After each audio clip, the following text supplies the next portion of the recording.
ठाणे न्यूजमध्ये आपले स्वागत। मुंबईतील रिक्षा टॅक्सी चालकांच्या शिष्टमंडळाने आज माननीय मुख्यमंत्री श्री एकनाथजी शिंदे साहेब यांची भेट घेतली। यावेळी शहरातील रिक्षा आणि टॅक्सी चालवून हातावर पोट असलेल्या कामगारांसाठी स्वतंत्र महामंडळ स्थापन करणार असल्याचे त्यांनी जाहीर केले।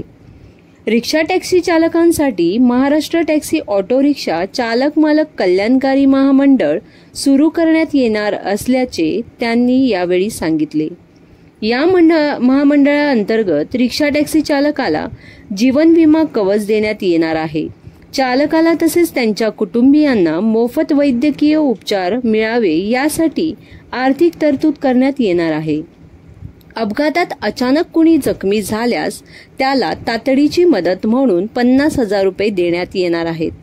मुलांना शिक्षण घ्यायचे असल्यास त्यांना शिष्यवृत्ती तसेच उच्च शिक्षणासाठी आर्थिक मदत देण्यात येणार आहे।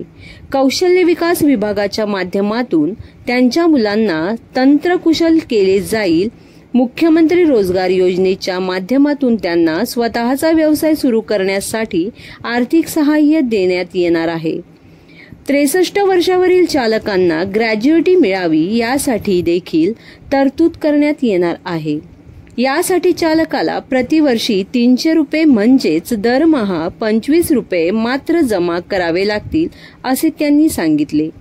यावेळी राज्याचे MSRDC मंत्री दादाजी भुसे, परिवहन विभागाचे अतिरिक्त मुख्य सचिव संजय सेठी, परिवहन आयुक्त विवेक भीमनवार, शिवसेना प्रवक्ते संजय निरुपम आणि रिक्षा टॅक्सी चालकांच्या विविध संघटनांचे प्रतिनिधी उपस्थित होते।